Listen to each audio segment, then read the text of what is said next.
Hello guys, David Vos here. Well, beautiful day here in Alabama, and I hope you're having a wonderful day where you are. But today, I've got something very serious to tell you. Something that's very shocking to me. But it actually might be more shocking to people who weren't raised one of Jehovah's Witnesses. I mean, it's shocking to me, because I didn't know this when I was a little boy. But I knew subconsciously some things, I have to say, thinking back. I did pick up on a lot of very odd things. I have kind of hinted at some of these things in the past. I will kind of go over a few of those things because I need to share with you how this information that I'm about to give you is real, it's true. And sometimes the best way to know that this is true is to understand that the person that's telling you these things witnessed it firsthand. Now, I mean, you know, there are other things that we can use as evidence because we have facts, we have documents, we have, you know, stuff like that, right? But you have to understand that when you're trying to find out who really runs the world and who really is doing what to who and where, you're not going to find a lot of facts, not on the surface, and you might not find any at all for some things. Because, of course, these individuals that rule the world are going to hide who they are. They're not going to let you know. But they're not going to be able to work completely incognito, because, I mean, if they're running the world, we're going to have to be able to figure out who they are. So there's a lot of things that we could just bring up real quickly to kind of preface some of this. I mean, one, I've been talking about, well, many people have spoken about this great sort of pyramid organization, and there's an umbrella organization that runs other organizations. Nobody could possibly think that individuals like the Jesuits, individuals like the Mormons, who are systematically put in the FBI and CIA and running for president, and we find these billionaires like Romney, you know, he's got billions of money. It's pretty obvious that they've got some connections. People talk a lot about the Vatican, how much power they have. Well, my goodness, that was back in the Dark Ages. They're doing something else now. They've got other organizations. They've moved on a little bit. I mean, yeah, they've got this pompous, you know, cathedrals and all the relics of the past and stuff. And there's no doubt that these Jesuits have a lot of power. But we all know about them. We knew that. We saw the edicts and the paper bulls and the inquisitions. That was a long time ago. But then, you know, in the modern times, we had other things come along. I mean, let's face it. We had the establishing of the Constitution of America and the Russian Soviet Union, which certainly had a lot of power. Now, I don't know if one could really honestly think that maybe, well, maybe you could, but one could certainly also question whether or not these Jesuits are actually running the Soviet Union. So who really is running the world? The Jesuits aren't running the Soviet Union. You might say, well, maybe they are. So see, we have a lot of questions. Who's running the world? Is it a family? Is it the Rothschilds? It may be all of the above. All of the above. We're going to show exactly, though, who it is. And not only that, I want to show you that one of the main organizations, I don't think it's the only organization. I think they use various organizations, of course. But when you find out how Jehovah's Witnesses are running the world in some very unique way that you never knew before, that we have hinted at in the past, but I didn't really know if I could, like, I had a lot of stuff in my mind, things that happened to me, and I'll share that with you today, that made me go, all the way growing up, the odd things that were going on. I mean, very strange things. And I'm sure that you could do that with other organizations. But I haven't found the information that I'm about to give you to be something that you could just apply to every one of these large organizations. I've discovered something about Jehovah's Witnesses that is literally going to shock ex-Jehovah's Witnesses. I really think we ought to, if you know any ex-Jehovah's Witnesses, or any Jehovah's Witnesses that maybe are a little questioning things, or even Jehovah's Witnesses that are willing to, if you could get them to watch this video, it will literally blow their mind. It will probably ruin their life, because once you see the truth, and you can't unsee it. Once you see the facts that we're going to present today, I don't know what they're going to do. They're going to lose their family and friends because they're going to be in some sort of a crisis of conscience. But at the same time, I don't know whether that's a bad thing, because even though it's a very difficult thing to go through, I went through it myself. A crisis of conscience where I had to try to find struggle and beat my way out of this endless guilt trip and all of the propaganda that was built into my heart, into my mind. I did this at a very young age. I got through it pretty quickly. I mean, it was easier for me because they literally threw me. I had no choice. And they do that with a lot of individuals, but some of these individuals go off to commit suicide and different things. And there's so many, many, many things we have to talk about. I don't know. Maybe we'll have to do this. This video may take several videos in a series. And for some of you who think, oh, come on, Dave, this isn't that important, right? I'm sure Jehovah's Witnesses aren't the end-all, be-all of world domination. I mean, come on. Just tell us what you want to say and move on. Let's talk about other organizations like the Jesuits and the Vatican. And certainly this little guy named Charles Taze Russell couldn't really be all that important. Stand by, friends. Stand by. And stay tuned. Let me just start with, I have no notes, again, as usual. So I'm going to just take my time. Try to remember all my thoughts in some sort of coherent way. Forgive me for this, but I think that in the end, if we do it this way, as it usually happens, I'll end up being able to share this with you better than if I had wrote out an entire thesis. I'm not a good writer anyway, and I'm not a very good organizer, and I never have been, and I've never done that. I've made it a point throughout my life, especially during these last 10 years or more that I've been doing these videos and telling the world some of the things that I feel has been put upon my heart. I've endeavored always to really speak from the heart, to never speak about things that I don't understand. So if I didn't understand this well enough to just tell you what's going on, then I don't really know what I'm talking about. If I'm just going to read something that somebody else said to you, that wouldn't, I don't think, it might not be wrong. Maybe I'm reading you accurate information. Of course, I understand that. It's not illogical that I might find something truthful that I could read to you, but it's far more important to get right down to the bare knuckle truth, and that can only come from a complete revelation that persons who delve into this go all the way to a place where they know in their heart and they understand the facts and they can speak from the heart. So I have eyewitness testimony. I go way back, and I will try to tell you some of the stories. I'm just going to go slow. As I think about it right now, as I start talking about this, I realize that if I do go slow and start telling you all of the pertinent information, it's going to literally take me, I'm sure it's going to take me more than 1 or 2 videos. So I'm not going to try and rush it, because I want you guys to get all the facts. I think for most people it's going to be interesting. I don't think you'll mind if I go slow and go back over all the facts. So I'll just start at the beginning. I was born in a little cabin that my mother and, I hear reports growing up, my brothers used to talk about it and stuff, and I was told that you could put your hand through the walls.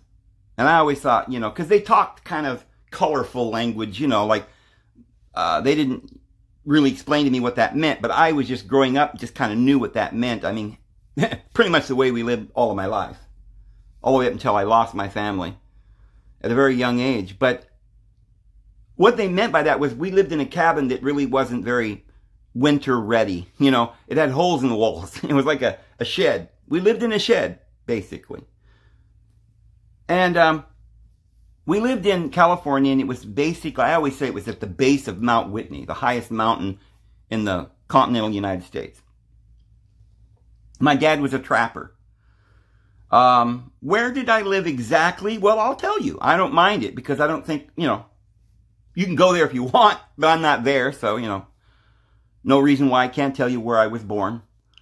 I mean, I was born in the hospital, you know, in Fresno, California, but we didn't live in Fresno. We lived up in the mountains, up at the base of Mount Whitney, is what as I describe it. But in actuality, it was at a little place called Shaver's Lake. You could go on the map and look at that and see for yourself where that was. It was really basically up there in the mountains near Yosemite National Park, Sequoia National Park, in this area. And so, you know, this was many, many, many years ago. There wasn't really that many people in Fresno at the time. It was still a city. Now it's a mega city, you know, with millions of people. But at the time, I don't know. I don't even think it had 1 million people. I don't think it was that large of a city. But I understand I'm going a little slow here, and I may be, you know, giving you a few details that maybe you don't need to know. But give me a chance to just kind of collect my thoughts and tell you my story. So my dad was a trapper, and from what I understand at the time, when I was born, he didn't have any other job. I know that he used to work in sawmills and lumber mills and logging and so forth. And but I think at the time I was born, he didn't have a job. I mean, maybe the logging industry, you know, usually is in the summertime, and during the winter they get laid off and stuff. So since I was born in August, late August, it was coming into fall. I think he may have been kind of laid off about the time I was born or something. I don't know. So my dad was a trapper then. He made a little money for the family to eat. I mean, we really just lived on potatoes and carrots and whatever deer meat and stuff that, you know, they could hunt. I mean, I had 3 older brothers that were all about 10 years older than me, my beloved brothers. And I had a sister, but she wasn't born yet. She was born about 6 years after I was born. So at the time, I guess it was just me, a little baby, and my 3 older brothers, Mom and Dad. Mom and Dad had just gotten married. My mother was 11 years older than my father. Mom was from Hollywood, born in Kansas. I always kind of pictured her, her name is actually Dorothy, actually. So Mom used to joke that she was Dorothy from The Wizard of Oz. But yeah, born in Kansas. No, actually, she was born in Nebraska, not Kansas. But I always think of Kansas because of Dorothy. But at a young age, as a young girl, she ended up moving with her father and family and stuff to the Hollywood area, to the Los Angeles area. So I guess my mother had married previously, and my 3 brothers were from that marriage. So they were a little older than me.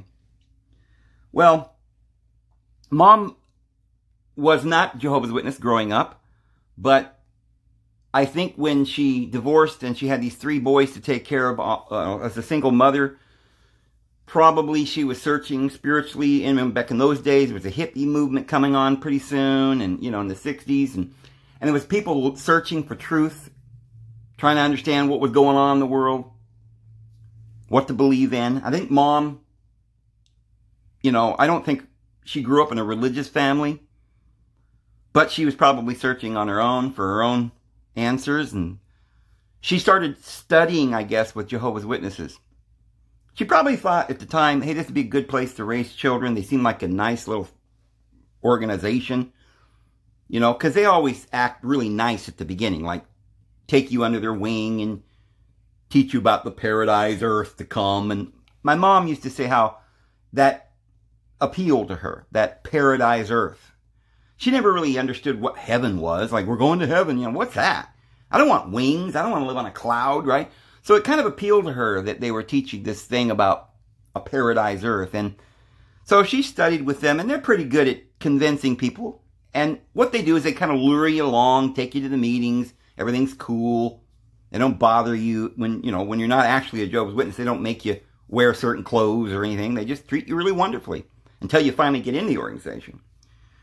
So she had just become a Jehovah's Witness, I believe, just really kind of not long before she met my dad. My dad was about 18, and she was about, I think they got married when my dad was like 19 or 20.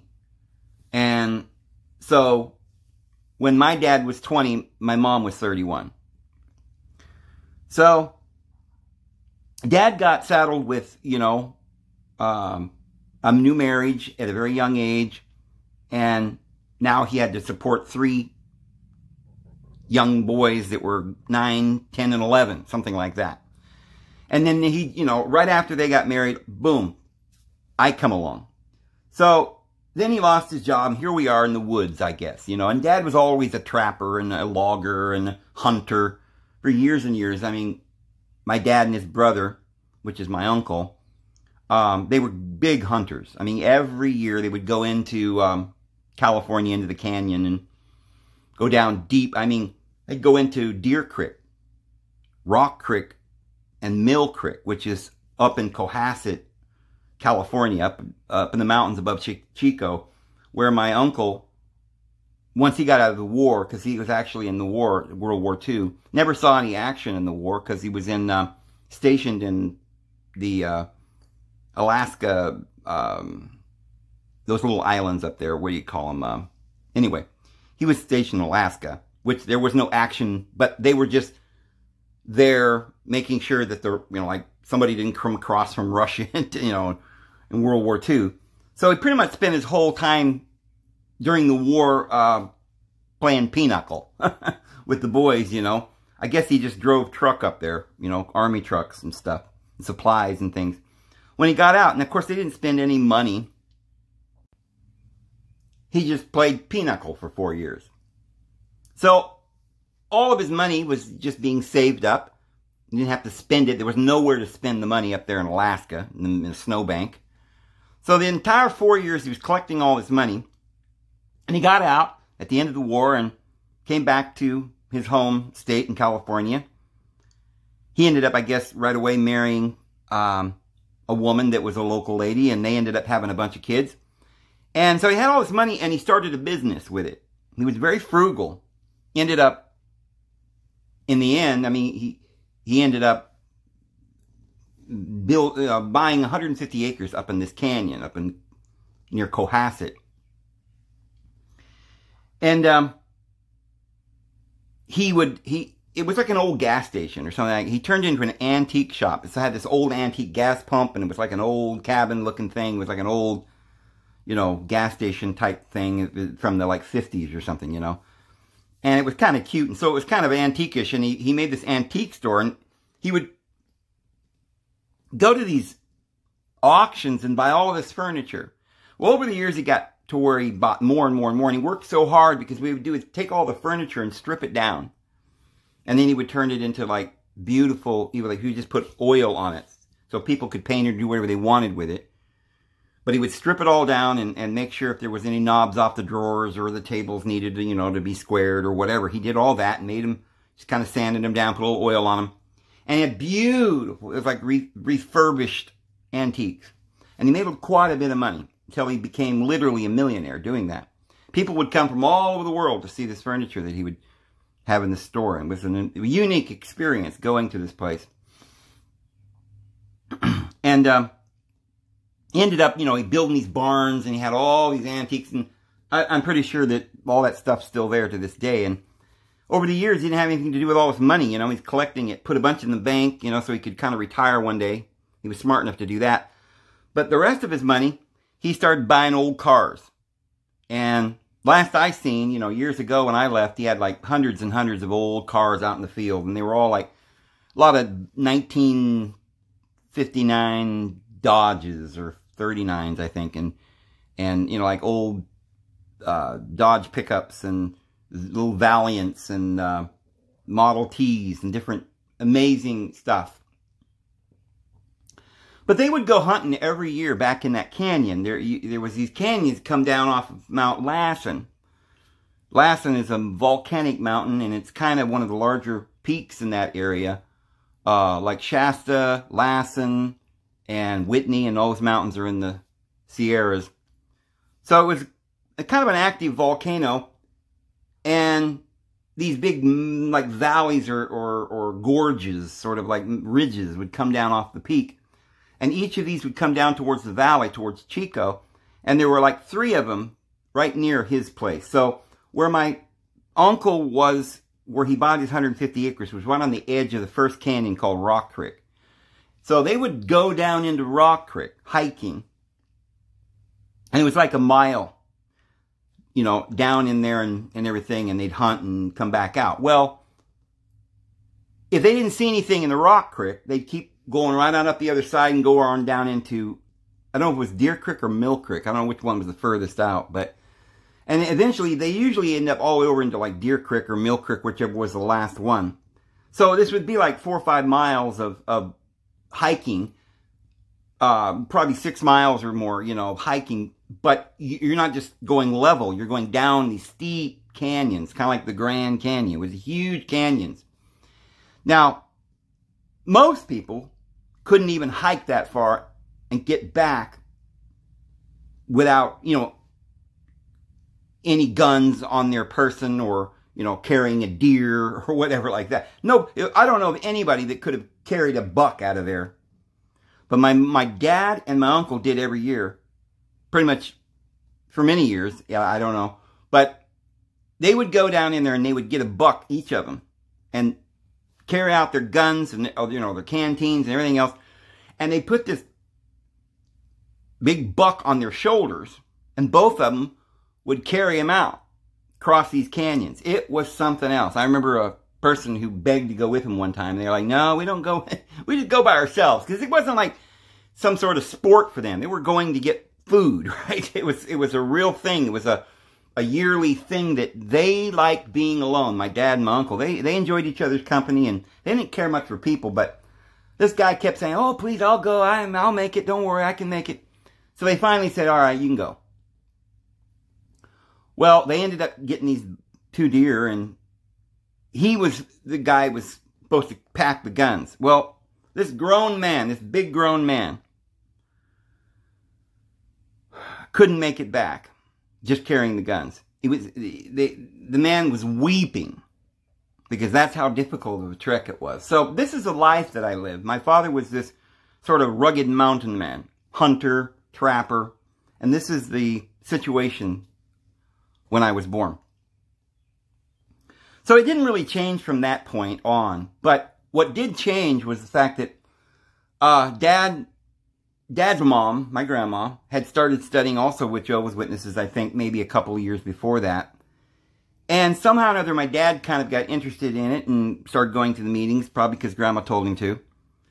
And when he met my mom, who was also coming to the meetings then, had just moved up from Hollywood area and moved up to this area up in, I think it was like up around Auburn, California. I think my dad was actually living on a homestead that Grandpa had built, a gold mine, a mining claim. And he had built a cabin. In those days, you were allowed to live on these mining claims, and it was kind of like, you know, it wasn't really, they didn't really mine for gold, but they, you know, this was Placer County or something, you know, where they used to mine for gold back in the 1840s, right? So it was a thing where there was gold in them near rivers, and so I imagine Grandpa did mine for gold off and on, but most of the way he made his money was also, you know, logging timber. I hear stories that they, in the summertime, would go and pick fruit. I don't know if there were a lot of these people from Mexico that would come up at that time. In those days, you know, nowadays, pretty much all the agriculture is done by Mexicans. But in those days, I mean, there was a lot of people that did that. And so Grandpa would pick fruit. Well, he would have all the family. So my dad and his brother, and there were 2 sisters. And I guess they'd get a switch. When my dad was about, I don't know how old they started him, but big as they could, you know, once they would pretty much was able to walk, basically, I don't know, they were required to work during the summer. And I was told that my dad would sometimes, you know, say, he was tired or whatever, and they'd get a switch and beat him and make him work. So my dad grew up being forced like a slave to work. I mean, he was like a John Henry by the time he grew up. You know, you couldn't stop him. I mean, that man and him and his brother, my uncle, they could outwork any human on the face of the earth. And they enjoyed it. They grew up doing that. They didn't know anything else. So, Dad was trapping when I was born. And about that time, Jehovah's Witnesses had reached a place where there was like a couple of million Jehovah's Witnesses worldwide. I guess today there's like 20 million or something. But in those days, you know, they were for a long time, they were like during the 60s and 70s, were like the fastest growing organization. So Dad would just kind of go into the meetings, you know, learning all about it, reading these old books, you know, and probably was so curious, he was probably reading all the old literature from Charles Taze Russell, which at that point in the 60s, they didn't even recommend or want you to read that stuff because they didn't want you to know what had gone on in the past in that organization. But so I heard a lot of little things from my dad because Dad was very interested and very sincere, and he learned a lot of stuff that all the other witnesses really didn't know all this stuff about what had gone on. And he had read this, you know, the Millennial Dawn books and, you know, Studies in the Scriptures and the 7 volumes, and then has finished The Mystery and all these books. And it was very compelling. There was all this interesting information about the Great Pyramid and how you would, you know, take each inch would stand for a year, and it predicted everything that happened in the Great Pyramids up until 1914 or something. And that would be the end of the world. That's what they believed. Boy, wait till you find out everything that they believed and what that organization was really all about, friends. But I just want to share with you my personal information of how I know this information and my knowledge of this growing up. So my dad was 18 or 19, might have just turned 19 or something, when they made him an elder in the congregation. Now, they don't normally make a young man that young the elder, and he actually became the overseer of that congregation, which would be kind of like the presiding bishop or something of that, you know, in that lingo of Christian lingo. But the only reason why he was made that is because in this little town of Auburn, like I said, there wasn't that many Jehovah's Witnesses worldwide, and they had this little congregation, and the elders all moved out and went somewhere else, and there were no elders. Now, of course, Jehovah's Witnesses won't allow women to be pastors or to teach. And the only way a woman can ever teach as a Jehovah's Witness, and it doesn't happen at all anymore because there's plenty of brothers, as they say. But if you were in a place where you didn't have any brothers and no one could teach, then a woman would be allowed to do so. But the only way they could do that is they had to put a hat on. I know somewhere in the Bible it says a woman should not teach without her head being covered or something. So this is kind of tradition amongst people like Mennonites and so forth. But the witnesses took it to a whole new level. They said that women didn't have to wear a hat, but only if they were praying for other people. They could pray for themselves without a hat. But if they were praying for the congregation or teaching, they had to wear a hat. So Mom and Dad got married, and all the elders quit or something and left. And so Dad was stuck there. He was 19. They said, all right, we made you the elder. You're the overseer. So Dad was just kind of learning all about this. And so he had to learn to give talks and be an orator and stuff. They sent him back to they take him to school back in those days. You would go to some school. And then they ended up assigning him, it took him back to New York, and he went to this place called, you can go to various places. They have big places all around the world, and they have the headquarters area in Brooklyn. But upstate New York, they had this other little place called the farm. And since Dad was kind of a hard-working guy, they put him over the farm. They have a lot of people working for them. Hundreds of people back at Bethel. They call it this, you know, I mean, you know, because they publish all this material. Watchtowers, the New World Order translation, you know. Because we're all waiting for the new order of things, right? The New World Order, right? We didn't catch on. Not I. Not I at 6 years old. But anyway. So they have all these people working back there. They got to eat. And, you know, they don't want to waste any money. So they didn't buy their food. They grew it. So they had a big farm. And I imagine they still do this. And of course, they do this in every country. They've got headquarters and branch offices all over the world. And they got farms all over the world and stuff like that. They have so much. Wait till you find out how much stuff they have. Most Jehovah's Witnesses actually, absolutely no Jehovah's Witnesses really know the extent of the real estate and businesses and things that Jehovah's Witnesses own today. And this started way back with Charles Taze Russell, and we'll get into that at probably maybe towards the end of this video, and definitely for sure in the next of the series. We'll get into all of their holdings and what they're doing. I'll just tell you right here real quick as a kind of a tease. What we're going to prove in this video is Jehovah's Witnesses are the ones who run Hollywood today. They are the creators of Hollywood. And their one world religion, the New World Order, is being broadcasted, not actually from these watchtowers, but that's just a front. That's just a certain group of individuals that were sort of brought into this mind control religion because they needed little robots and soldiers to put all the pamphlets all over the world. Meanwhile, this organization was like a priesthood to bring in young men, put suits and ties on them, and run businesses, corporate businesses. I will show you proof that Jehovah's Witnesses today are owners. The Watchtower Bible and Tract Society owns businesses, like $40 billion businesses. And I'm only going to be able to tell you about the things that we can know, that we can find out, which they're trying to cover up. But they have businesses that like AT&T and huge mega businesses, like we just heard about Twitter being sold for $40 billion. So that's how big a business is. It's worth $40 billion. I mean, it's got to be a big business. And they have many multi-billion-dollar businesses that they own. And then you hear this about Mormons and other organizations like the Catholics and stuff like this too. But for what I'm going to tell you is that it's very possible and more likely that Jehovah's Witnesses is the king of all of that. They've got more businesses, and they got more money, and they run more things. And proof of that actually is the fact, and I'm going to prove this, that they run and operate Hollywood. Remember I was telling you guys that I've been watching this movie called The 100, and I'm watching this, and I'm like, wow, it's like a religious thing. They're trying to teach us these spiritual principles and manipulate our mind. Well, that's what I went through during my life as a witness, with the Watchtower and their illustrations and telling us the New World Order's coming and Jehovah's going to kill everybody and he's a God of wrath and you've got to do everything he says and go back under the law and, and all this evil, this fellowshipping and stuff that I was like a good little soldier and I believed it because mom and dad believed it and I was just sucked into it my whole life in propaganda.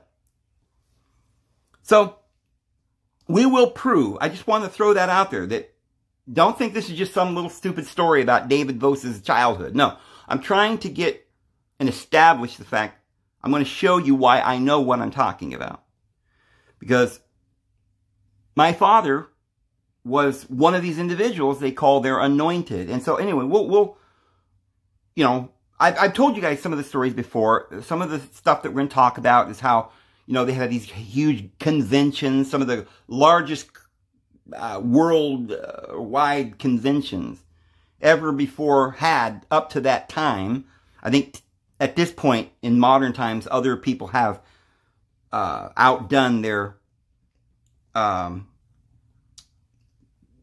numbers as far as people coming out to international conventions. But I know that the largest international convention in the world up to, I think it was in 1958. I think it was 1958 at Yankee Stadium and the Polo Grounds in New York. I can't remember the date. Now, I'm not sure if my dad spoke at that one, but a couple of years later or the following year, I'm not sure, they had another large international convention assembly at Dodger Stadium, one of the largest ever recorded. And I know my father spoke at that one. So many people would come out to hear my father speak. So I have inside information I want to share with you. So let me go back to where I was. So, how my dad got into this and how we all got into this organization. My mom just kind of happened along and got sucked into it, and she met my dad. So anyway, Dad becomes the overseer of this congregation. As soon as that happens, they ship him off to New York, and he's working at the farm. And I heard stories growing up of how hard it was, and he missed his, because he had just gotten married. And I was just born, so he didn't get to see me, which now that I know a little bit more about that, I think maybe it didn't really matter to him that much. But, he was a young man. It was difficult for him. And so he was away for a while. Now, while he was away, there was no one to conduct the meetings. We call them meetings. They call them meetings. Not church, right? They never called them church. But they called them these meetings, and they would have these 3 meetings a week. They would have the 2-hour meeting on Sunday, a 2-hour meeting on Fridays, and they would have an hour meeting on Tuesdays, and we called those the book study, Tuesday book study. And that was the day we would study the Watchtower books, like different books that we studied on Paradise Lost and the great, the two, I don't know, what's the Babylon book and the Ezekiel book and all these different ones, the Truth book. The Truth book sold more copies than any other. At the time, I'm sure other books have surpassed it, but they were the largest selling book in the world other than the Bible and the Chinese dictionary or something, or whatever, the Chinese something or other. But there were only 2 books that were ahead of it. And then I think it got to a point where the Truth book surpassed them all except for the Bible. And they had a lot of books that were like that. And their magazines were more widely distributed than any other. Of course, it was just, handed out by these millions of followers, like, just blindly going out and handing out this stuff. So the reason they did that, they needed these soldiers. They were bringing people into the fold as soldiers to do this work. And not just to do the pamphlet passing out, but to bring in these men that would then be brought into this thing called this little priesthood that they called the ministry or priesthood. Minister, priest, it's the same word. They just use different words. Into the school. And again, people think school, that's not a priesthood. No, that's what priesthoods originally were. Mystery schools, secret societies. They call themselves the Watchtower and Babylon Tract Society. Yeah, it was just like another one of these societies. In other words, they're non-profit, but they're not. They got a goal. They're trying to convert the world to some purpose. And believe me, it's not to know the Lord. Okay? They were bringing these young men up, putting a suit and tie, that's why they were so critical about it. You couldn't have beard and you couldn't have sideburns too long. You had to wear a suit and tie because you were going to represent this organization. And they would, if you did good and you learned how to never, never, never steal from them and never lie to them, be always honest and turn in your family members if they do something wrong, and learn how to speak, they would run you through the school. I was enrolled in the priesthood at 6 years old. And I remember I gave this big public talk at 6, and I got this standing ovation. I was in the streets of San Francisco at 6 years old, standing on a soap crate, going, Watchtower, get your Watchtower, millions now living will never die. I was scared out of my mind. I was just trembling. But I had to do it. We had to put in our hours, and and at a very young age, I knew how important it was to serve Jehovah and do what we're told, and so I did it. And I was very proud of my father. We'd go to the conventions and he would be the speaker, right? And when he'd come down off the platform, people would say, they would just be shaking and they would just clamor and meet him as he was coming down off the stage, right? And these old ladies would be crying, oh, Brother Bose, and oh, is it wonderful, you're so amazing. And then my dad would just like, yeah, whatever, because I met the president of the Watchtower Bible and Tract Society at some of these conventions. They talked to my dad, President Knorr. I remember my brothers. We were meeting the president of the organization, was it Nathan Knorr? He came along after, Charles Taze Russell and Judge Rutherford and other people like, well, anyway. So there were various ones. There was Henschel, there was Franz, and today there's a bunch of them that I don't even know. I have been out of the organization since I was 18. They disfellowshipped me. So I don't know what's been going on since then. But we were meeting the great, apostle, right? They call him the head of the governing body, the president of the governing body, which basically was just the 12 apostles. So he was like the chief guy, and he was running the whole organization. And we're just standing there trembling, looking at this amazing man with a big suit. These guys wore suit jackets that when you were in their presence, you knew that these people were powerful people. They weren't just, I knew as a young man, this was not just some humble man that they chose because of his love. But this was some sort of businessman that was running some organization and powerful something or other. We just didn't know all the details. I wasn't sure. But I tried to put that out of my head. I could tell, though, that they weren't really interested in love. It was more about obedience and I'm God and you worship me, right? That's the way it was. But they kind of did that with my dad, too. And I just remember being so proud and thinking, oh, my dad, and it's just a natural feeling when you're a young man. And so I remember one time President Knorr saw my brother, the youngest of the three of my brothers. I think he was like probably, 10, 15 years old at the time or something.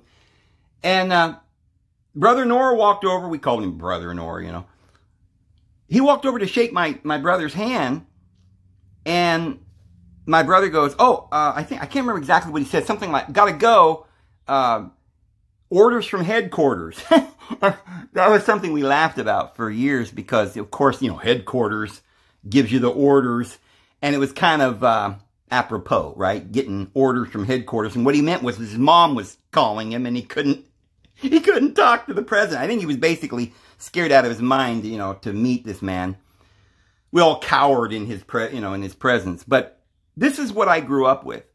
I was actually even allowed to give parts at these great assemblies. I think I spoke at, I don't know what year it was, but I was a participant. I don't even remember exactly what I was supposed to do. I don't know if I did several times. Once I played in a drama. I played a part, But there was another time where I spoke and said something. I don't remember. I didn't, it wasn't like I gave a big talk, but I did speak at one of these large conventions. It was at Candlestick Park, I believe. But my dad spoke at most of them whenever they would, because my dad was a really good speaker and he was one of the anointed and they used him more or less as that. From what I understand, because I haven't heard from my father in, 25 years or something. I haven't even heard from him. But I heard from the grapevine that he is kind of like, I don't know what they call it. They have these different positions. He's not a district overseer or a regional overseer, but I think he's some sort of a regional speaker where he goes all over a certain district in the area around California and Nevada and that area, I guess. Maybe Arizona, I don't know. And he goes all over the place and he gives these big talks. So he's pretty much done that all of his life. That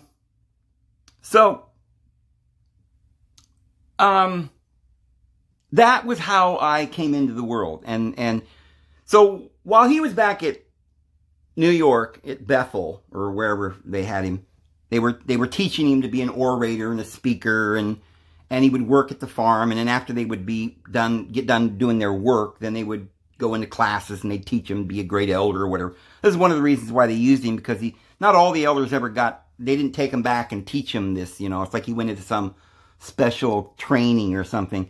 But while he was gone, I remember that my mother had to conduct the meetings. And it was just for I don't know how long a period that was, but maybe a couple months or something, I don't know. But she ended up having to, as a woman, conduct the meetings. It's very rare and strange for Jehovah's Witnesses to experience that, because there were no other brothers. So I remember my mom would always talk about how she would just wear like a hat, some woman's hat or something, with a pin in it or whatever. As long as she had a covering, she was able to conduct the meeting. So my mother was kind of an elder as well, which is not usual for Jehovah's Witnesses, but she had that experience. So finally my dad came back, and then because he had that position of being back at Bethel, because he was one of their anointed and he had been trained by the governing body, they pretty much gave him the position of doing all of the talks and stuff whenever there would be big talks, especially on their great black mass, where they would pass around the body and the blood of Christ, and millions of people would reject the body and blood of Christ. At the time, I was a little boy. I didn't understand what was going on, but my dad would always give the talk, and hundreds of people would come out from all around, and they would come to listen to my dad talk about this great moment of rejecting the body and blood of Christ, and how all these Christians were a bunch of slaves, and they weren't going to get to go to heaven. They weren't going to get eternal life, but they had to just suck it up and just be grateful that Yahweh wasn't going to kill them. Their reward was, if they would hand out the pamphlets and do everything they're told, that they would get to go into the new world as mortal individuals. They wouldn't get immortality, but they would get to go as mortal, and that we didn't know what would happen, but maybe they would get eternal life one day. But they didn't have that yet. That was what I was taught. So that was how it was there at the beginning. Well, as we went along, a few years went by, and I remember I was still about 6, 7 years old. And I remember quite a few events. We would be driving home after the meeting, and mom would be crying, and my dad would just be like trying to console her, and they would be talking about stuff, grown-up stuff, you know. But I would always hear stuff like, I knew mom was upset because these people were trying to tell her boys. Remember, those boys weren't my father's boys, but, you know, he raised them, you know, up until a certain point until they got divorced. They got a divorce when I was 15, so my brothers were like 23, 24, about that, you know, about still young men. So they were pretty much raised by my dad in a way. But at this time, when I was like 6, 7, they were already teenagers and they were growing sideburns. And at that time, it was like the Beatles and all that stuff. So they had, sometimes they'd come to the Kingdom Hall with their sideburns a little longer. And the elders would make them go, and they'd give them a razor and make them go in the bathroom and shave it before they could come into the Kingdom Hall. And one time they came with some bell bottoms on. Some of you people probably aren't old enough to know what a bell bottom is. Well, in the 60s, it was a kind of a fashion that you would wear, your pants would have these wide legs at the bottom with like a bell bottom. And it was kind of pretty much standard. People wore that style. But Jehovah's Witnesses wouldn't have any of it. We don't want people looking like the Beatles, right? So you weren't allowed to do that.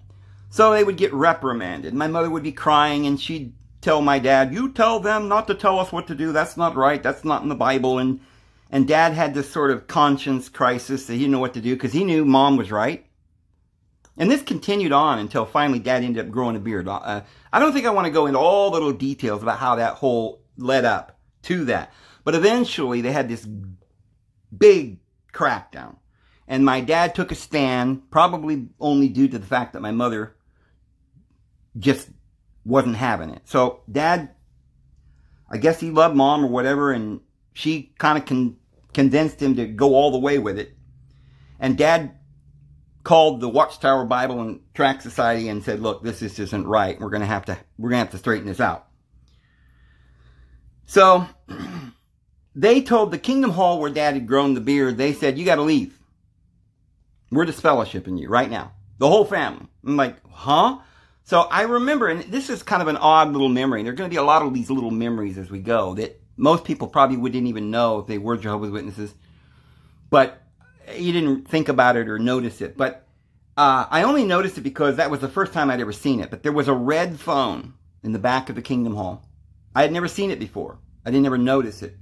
I didn't know what it was if I did. I guess I probably thought it was just a regular phone. You know, why wouldn't they have a phone at the Kingdom Hall, right? Of course, that was so many years ago. Not everybody really had a phone at churches. But we did. We had this little red phone. And I didn't know, but it really was a direct line to the Watchtower Bible and Tract Society, because they have that much control over their Kingdom Halls. So if anything happens, the elders don't know what to do, they call. So my dad got on the red phone, called the Watchtower Bible and Tract Society. Hey, he says, these guys are trying to disfellowship me for growing a beard. Now, my dad had already covered all of his bases. He had already written a letter to the Watchtower Bible and Tract Society and said, listen, I want to know in writing, is it okay to grow a beard? because I don't see anything unscriptural about it. But obviously, none of the witnesses have beards. And people are saying you can't do that. And the elders are trying to tell us we can't do that.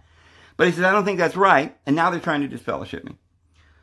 So they didn't know what to do. So they sent out a person from the Watchtower Bible and Tract Society, a representative, which is kind of like, I don't even know. They have all these particular individuals. Look, they all come out with this, you know, suit and jacket that looks like it's $1 million. I mean, these people just don't look normal. So then they had these meetings. And the meetings would go on night and day. And it went on for about a year. My mother was hysterical. She was having a nervous breakdown. She was basically like, no, this is ridiculous. They wouldn't even let her talk. She says, I'm being punished because my husband grew a beard, which you can't show me in the scriptures is wrong. And why is this still happening? She said, this is a kangaroo court. She finally was allowed to speak at this last meeting. And at that meeting, she said, this is a kangaroo court. I'm disappointed in you, brothers. I cannot believe the stuff that I'm hearing you say. I'm done. You are not Jehovah's representatives. Of course, at that time, she thought, you know, Jehovah was God like everybody else. But she says, I know one thing. This is not the divine beings organization. I'm leaving. Now, she looked at my dad, and my dad's like, and that was it. They never went back. Well, they basically won, because in order to win, you got to stick with it and have all kinds of more meetings and prove it and have it written, you know, and confirmation from the Watchtower Bible. Well, they would never say that it was okay to grow a beard, but they couldn't prove that it wasn't okay. So it was just this big, crazy situation that split the organization down the middle. Half of the organization was following my father, and the other half was following somebody else. I don't know. The organization was trying to bring it together. They didn't want to make it okay, and they didn't know what to do, because a lot of people knew that and respected my dad. And if he grew a beard, they thought, well, if he did it, then it must be all right. So they didn't know what to do. They were just really happy when my dad finally gave up and left for the time being. There is more to that story. He did come back years later. Myself and my dad went back. We had some more meetings, and there was a sort of a finish to that story, which I'll tell you in another time. But at that point, we left. Well, the damage was already done. Mom and Dad didn't survive that. And it wasn't long. The beard happened when I was 13. So in the years of 13 and 14, it was a mess. Mom was always crying, and the elders and everything, and I was losing my mind, and it was insane. It was so bad that I stopped going to school. I never made it past the 6th grade. And nobody cared. Nobody cared. And I'm actually glad that I did leave. But at 15, Mom and Dad split up. And so I went out and got a job, and I started working. And I wasn't a great worker because I was young, and I really was so insecure. I didn't know what to do. I didn't know what to believe. I was shot. I was ruined. I was mentally gone. At that point, Dad went somewhere in Wyoming, and I couldn't find him, and I didn't see my dad for a long time, and Mom remarried, and I was just kind of left trying to fend for myself.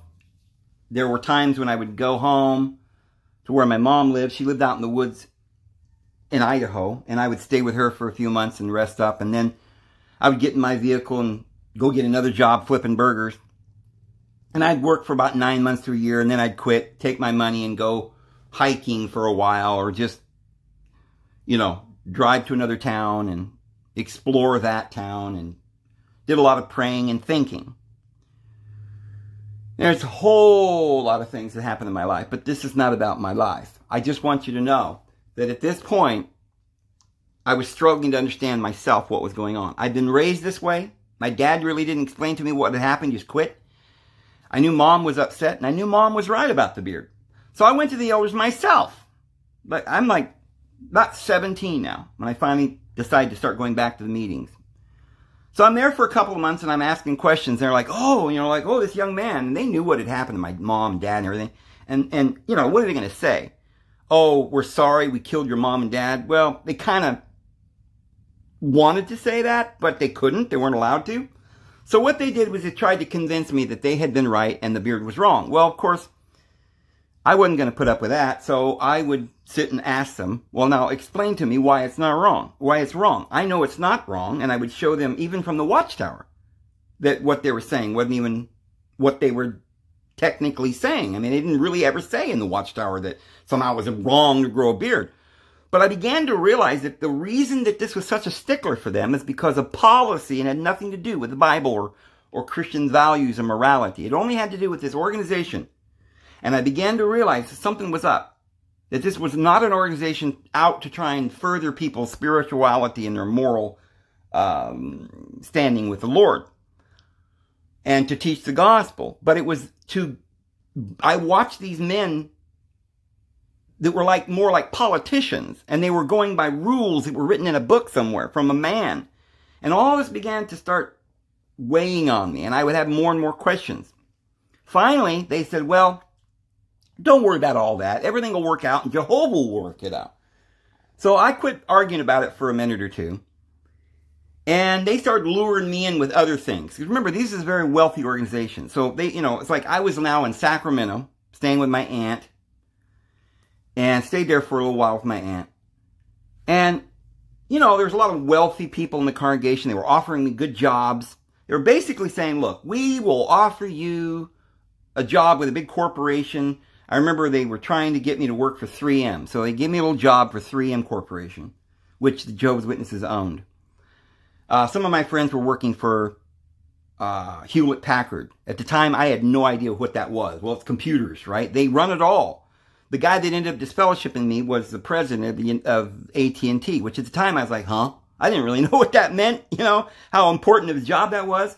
All the elders in that congregation were presidents of huge companies, owned restaurant chains, owned banks, and one guy would come, this one big guy about 6'4", right? He had 3 Cadillacs, different colors. He'd have a different colored Cadillac that he would drive to a meeting every week.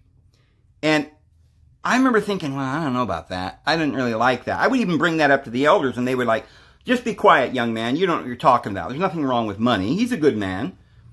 Well, at some point along the line, this brother, this elder, was stripped from his eldership. And I thought, I wonder what, they don't ever tell you what's going on. But, if that had been somebody else, like me or something, they'd have disfellowshipped him. But all they did with this guy was, because he probably had an affair or something. I'm not saying, look, I'm not naming names, but this is just par for the course. These elders, they can go out and commit affairs, sleep with little girls, do all kinds of things. And they never got disfellowship. So I saw this going on. I saw some, like for instance, the overseer in that congregation that they had was an old guy, and he was just mean. And I would bring that up to this other elder that was kind of my friend. He was the overseer of the congregation for a while too. They at that time, they would kind of like rotate. They had like 3 elders that rotated the job. And he would say, oh, now, David, don't say anything. He's just an old guy, but he's a faithful servant of the Lord. You might be kind of cranky because he's old, but, we just have to have respect.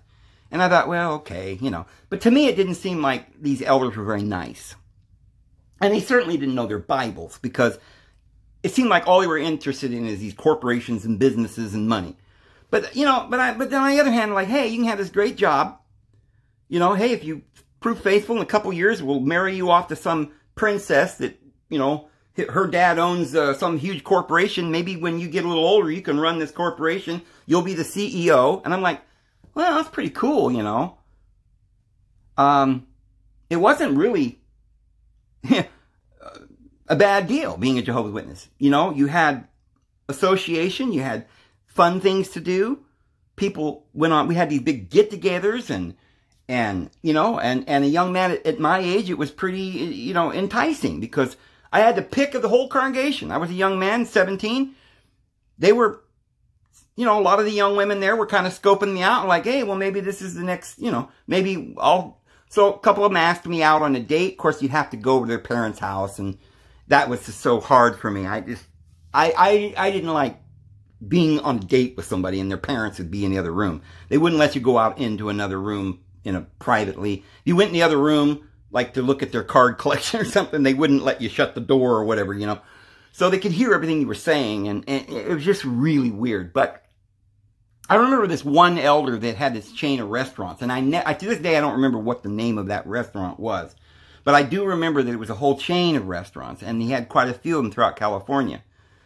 It was something like Del Taco or something. I don't remember which one it was. But anyway, he was he'd invited me over for dinner, and I knew what that meant. His daughter was kind of scoping me out, and they were kind of sizing me up to be the one that would take over this big chain of restaurants. And so there was pretty big pull and lure for a young man my age to do what you're told and just be quiet.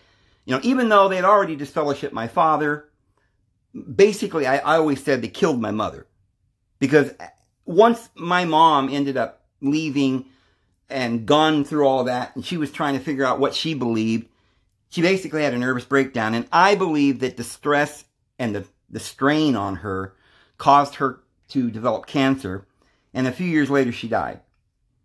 To this day, I believe that it was all the stress and the things that had gone on in her life that caused that to happen to her. And nobody, not one of Jehovah's Witnesses or any of her family or friends ever came. Well, you know, our immediate family and my brothers and stuff. But any of these supposed friends of Jehovah's Witnesses and our relatives that were Jehovah's Witnesses, they didn't even come to the funeral. They didn't even say, "Are you all right?" They just let her die. So it was a little difficult. And I had a little moment right around 17 where they were really trying to get me in because they didn't want me to go around talking, because I knew what had happened. And I knew what these meetings were about and what they did to my mom. Well, for just a moment then, my aunt was telling me, "Oh, let Jehovah work it out. It'll work out. Don't worry, you know." So I thought, okay, fine. Well, I knew one thing. I believed in the Lord. So they said, "Well, you got to get baptized, right? And everything will be fine. The Lord's going to work it all out." So I said, well, this isn't such a bad situation. You know, I've been on my own since 15 working in little restaurants, and here they gave me this great job working for 3M, promising me all these opportunities, and about to go to dinner at this big elder's house and meet his daughter, and she was a very attractive, nice young lady, and I thought, well, that'd be a nice thing, you know, and then I'd have this great job, and there was a lot of luring going on here. So I said, all right, I'll get baptized. So I was baptized about 6 months, and they brought the hammer down. They just literally came up with false stuff. I've told you guys about this, and I'm not going to make this about that. But just briefly, they just made up stuff, accused me of things that I didn't do, and they lied and conspired against me. And they called me. I was just turned 18, so I was so naive and stupid at the time. I just believed everything they said. So I thought they called me to this meeting just to help me or to talk, because I had been going to the elders saying, "Look, I just don't understand what you're doing to my dad and mom." And I kept thinking they'd work it out. They'd fix it. Well, they had no intentions. What they were trying to do was lure me into getting baptized so they could disfellowship me. Friends, that's what they do. And once you're disfellowshipped, my aunt, my relatives, everyone, once they hear it from the platform, you've been disfellowshipped, that's it. They can't speak to you ever again.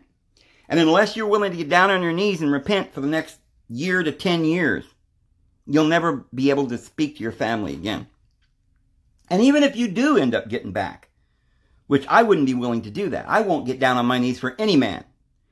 And once that happened to me, I realized that I was not going to be able to go back. I wasn't going to let them do that. I knew beyond any shadow of a doubt that they were wrong. So at that point, I was done with Jehovah's Witnesses. Now, I see I'm over an hour, so I'm going to have to, end this video here. And I know that I had promised you guys some really juicy information. Trust me, I'm going to give you that juicy information very soon. But we're going to close it here. This is just sort of a preamble to this whole thing, this series. I'm going to show you things, and if you're an ex-Jehovah's Witness, I promise you've never heard this stuff. I'm going to give you proof that some crazy stuff that you didn't know about Jehovah's Witnesses. They are more powerful than the Vatican. They are more powerful than the Mormons. They are the most powerful organization on the earth. They run Hollywood. They're controlling your mind. They're controlling everything. So we'll get into that.